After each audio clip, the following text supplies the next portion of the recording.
Patriotism was born, and I call on you to keep this flame alive. No one will come and liberate our country for us. No one will come and finance our war for us. In the trend of the insecurity in Nigeria, can Bola Ahmed Tinubu stand like Ibrahim Traoré of Burkina Faso when they were faced with the heavy burden of insecurity in 2022? Even asked for 40 trillion, 150 motorcycles, and some cars, as if they want this to go and set up a new country. They said they are giving 15 days. If ransom is not paid, they will kill the children.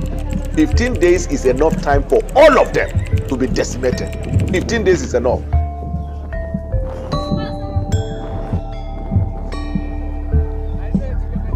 And in turn, they will procure more arms and build that economy to be much more stronger than our oil and gas industry. And they know, these bandits, that once you abduct pupils, primary or secondary, immediately it takes an international dimension because it falls under the Convention of the United Nations, and the responsibility squarely falls on the federal government. But if you abduct families, business people, and the rest, they are deemed under international convention as local acts of crime. Once you take kids, that is why they had the effrontery and audacity to call for 1 billion. Few days ago, they even asked for 40 trillion, 150 motorcycles, and some cars, as if they want this to go and set up a new country. For them to say that, and look at, for example, they said they are giving 15 days. If ransom is not paid, they will kill the children. 15 days is enough time for all of them to be decimated. 15 days is enough.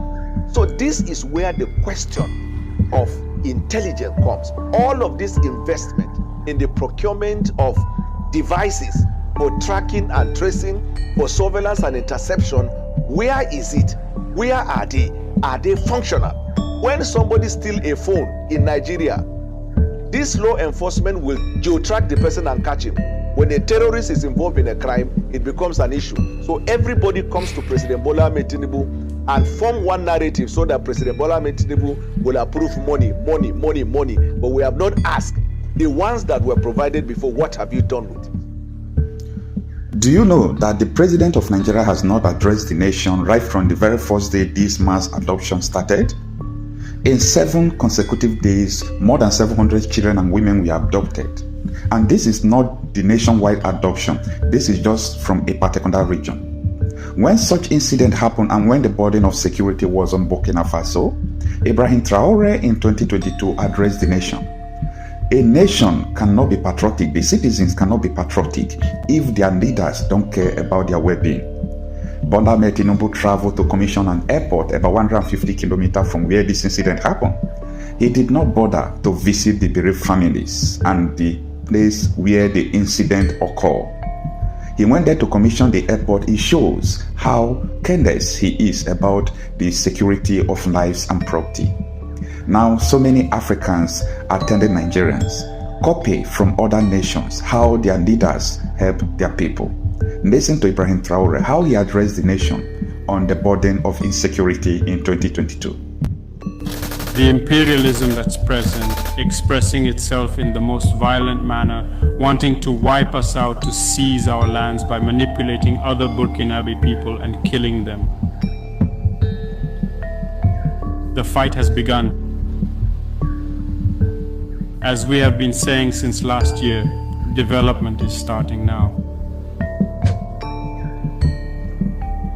The security situation in the region has declined since May 2022, if I'm not mistaken. During the first attacks, we monitored from a distance. But since last year, we've decided to implement a number of organizations and security restructures in the area to counter and curb the wave of terrorism. Thank God. I was telling the traditional chiefs, with their assistance we have seen the sons and daughters of the region take up arms alongside the FDS to defend their lands, to defend their homeland. On the security front, nationally, as you are aware, we are in the phase of stocking up, notably on heavy-duty equipment and protective gear. And last time, we received the first batch. I can say that it probably constitutes 2% of our strategic equipment plan. A lot of things are still to arrive during the year that should enable our forces to surge in strength and possess a firepower far beyond what the enemy could have. It's a challenge, and I also count on all those who have ideas. Because as I said this morning, the issue of defense is not only about weapons, but it's also about the organization of terrain. A task has been assigned to the governor to organize all the vital forces alongside the security forces to manage the terrain. One cannot fight without self-protection, without organizing the terrain. The enemy must be restricted from moving freely. So there's still work to come. The mission has been entrusted. Long before this, I was saying that all the ministers here have been assigned to connect with the people, to relay the message so we can strategize on the ground.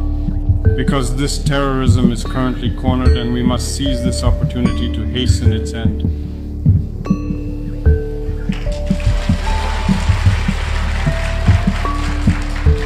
We will therefore pull out all the stops, as the people have understood and started their war. War does come with a significant cost.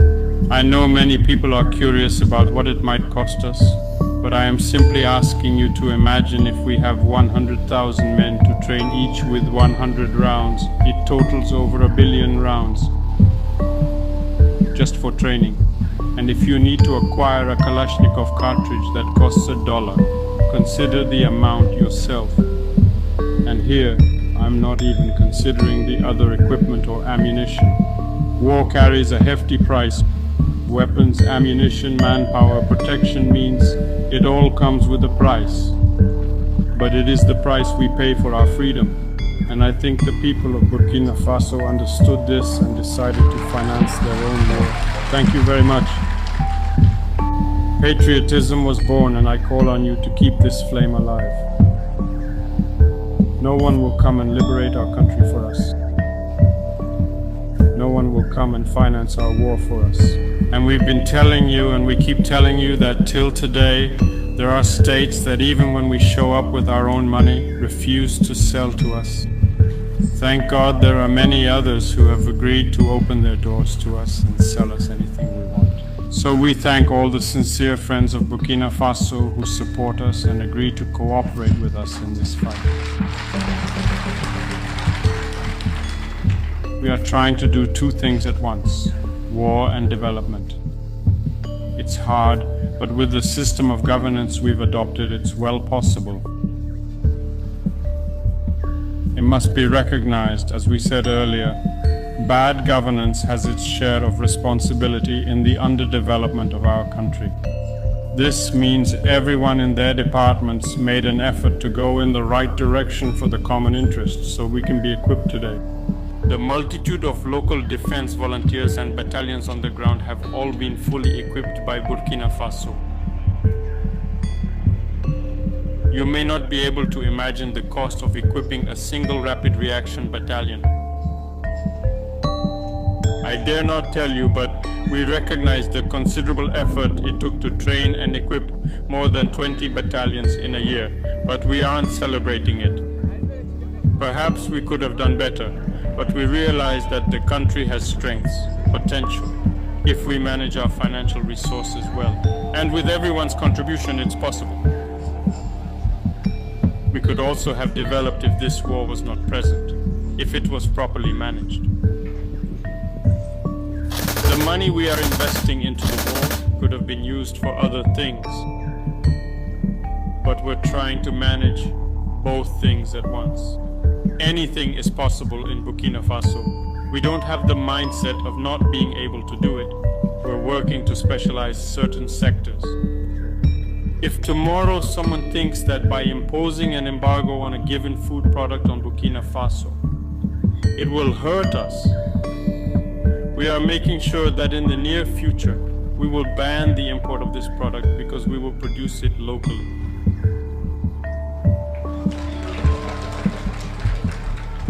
That's the price we will pay for our real independence. It starts with what we eat. So I encourage you to arm yourselves with courage so that we can produce as much as possible. As for us, we will spare no effort to support you so that production conditions can be facilitated and the people of Burkina Faso can eat to their satisfaction. We will take up this challenge in a few months, God willing.